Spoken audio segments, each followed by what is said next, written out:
guys. Just a last couple things before getting ready to take my flight to Teslatech in a few hours. So we got litmus pH papers testing the different saltwater batteries. Wow, did you see that one? The surface tension was so high it didn't want to get through on the first attempt. So that one, pretty neutral all in all. A couple specks of a little alkaline, but nothing too much. Got this one. Oh, almost a little acidic, actually. Slightly acidic. And we have this one. Oh, that one. That one's hardcore alkaline. That's hardcore alky. We have a hardcore alky, people. Hardcore alky in the house. Oh, okay, so put that down. And we got tools, right? So we got lab tools here. That's paper, not a litmus paper. And we're dropping the turkey baster tool. Oh dear. Oh dear.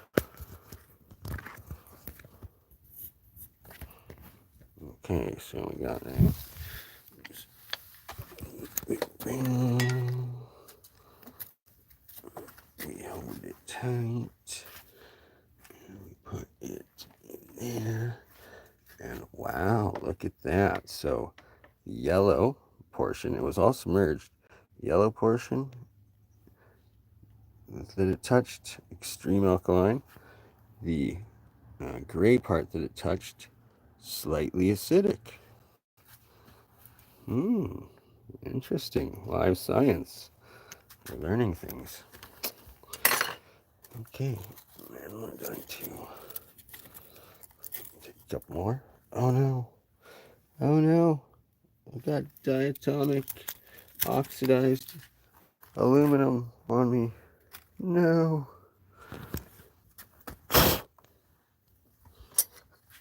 But seriously, you don't want to rub that in. You will get heavy metal poisoning. Okay, so we're going to try this again in this area. And again, the part that touched the yellow colored, extremely alkaline. The part that touched the gray aluminum ormus, slightly, very slightly acidic. Okay, the last couple to do here. Another one we're going to try is oxidized, blue.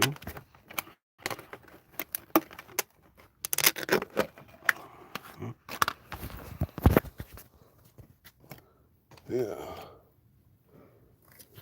Blue, slightly acidic. Slightly acidic. It's turning a little bit orange. Slightly acidic. I should have stated I suspected that was going to happen, but each their own. Okay, that is very slightly alkaline. Slight alkaline. But see that one? That's slightly acidic, as it's a little bit orange. Okay. Right, one last one.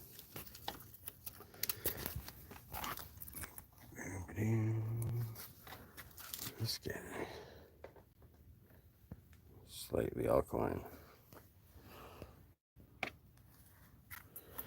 What the heck else was I doing? Okay. I don't know. Back and stuff. Some more aerogels out there. And why it's so low down is I took some of it out into this guy. That one, remember, very alkaline. It's that one. And then I put a little bit into this guy and it clouded it all up. And a slight little bit into that one. Clouded it up a little bit. And some into this one. Clouded it up a bunch. Alright, so we're putting more aluminum foil into this reaction.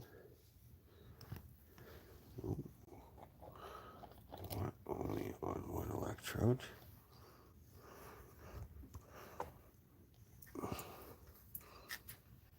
See, it's got special properties, the water, when it's like that. But that's a story for another day.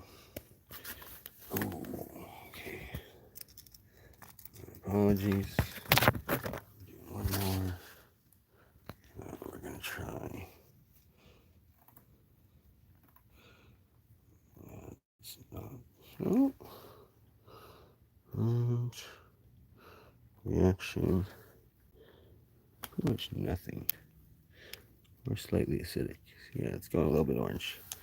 So, oxides, slightly acidic. And we got more aluminum in there. And the turkey baster in here. And actually, before we do that, we're going to pour this ionic water into here.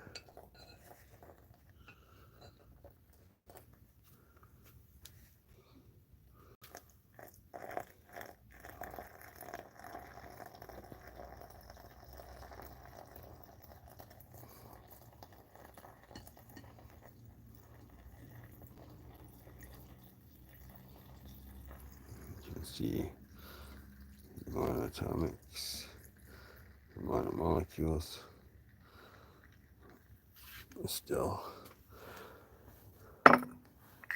remain in there. Got all the ionic water now in there. Okay. Now,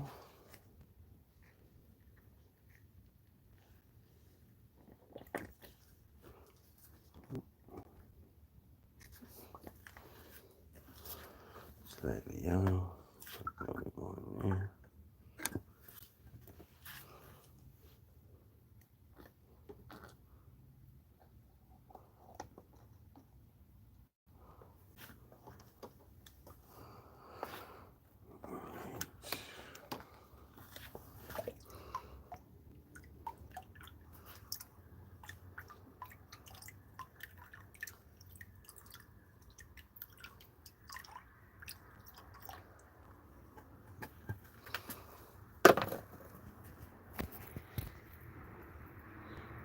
And it becomes active, or more reactive to the activation of having the different hydride compound put into it. And I think that's it. No. You gotta, yeah, whatever. That doesn't need to be on camera. Fill it up. Not a big deal. I don't know. I gotta freaking get going. Look at how active that one is. Cloudy. Cloudy with a chance of meatballs. Right? How about some good old TV programming? And we're done with this.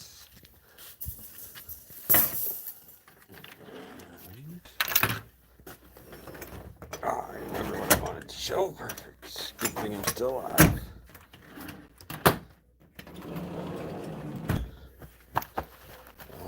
Oh. What the heck? Right. Forgot why there's still light on. Yeah. Well, now there's no power. So this was plugged in earlier, but you can still hear it bubbling away. This guy. And look at how cloudy this guy is. and it's going to remain active for a couple of days. You can see the different, I can see, the camera probably can't, but different layers of exclusion zones starting to form. Okay, enough of that. We have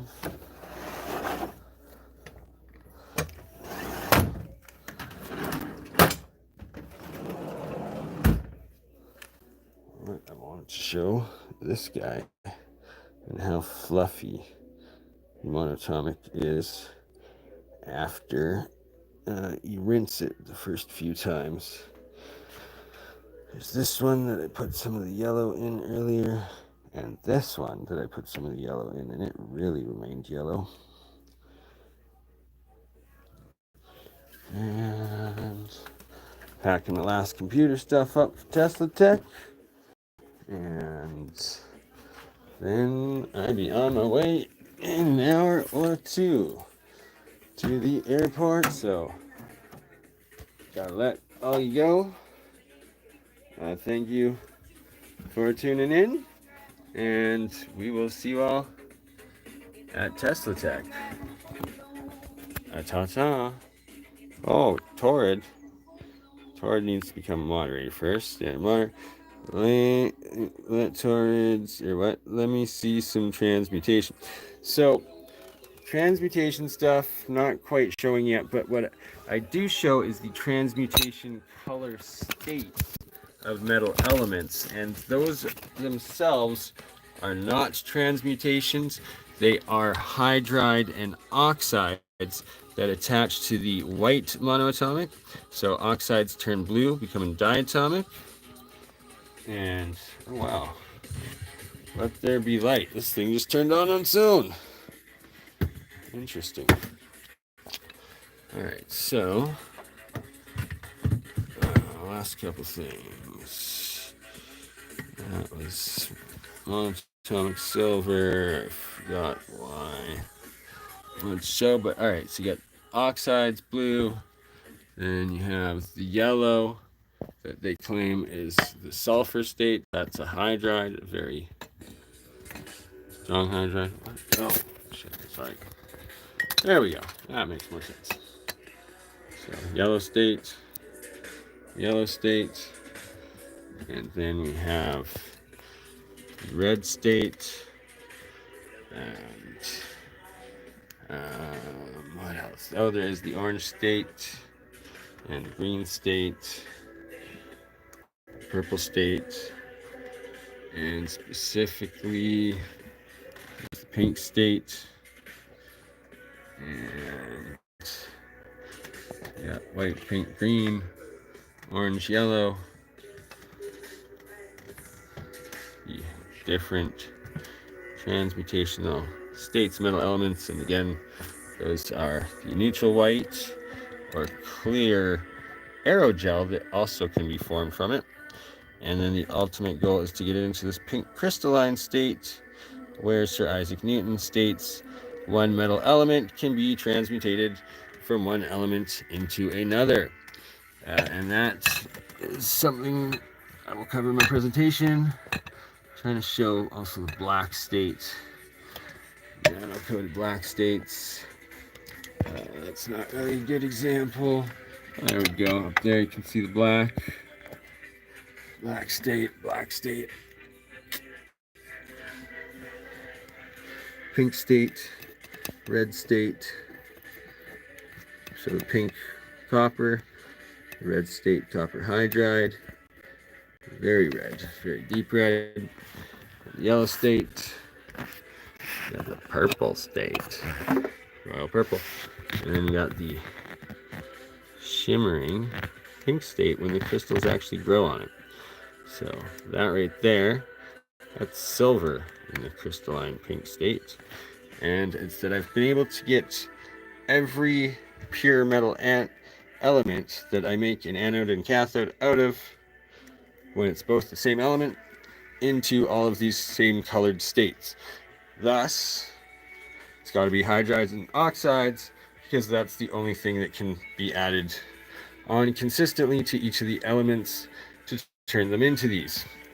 And the specific elements that the alchemists gave to them has to do with the family, the octave and color scale of those families of elements, and then being able to phase shift into them. All right, I got to go. We will talk to you later. Have a blessed day. I'm a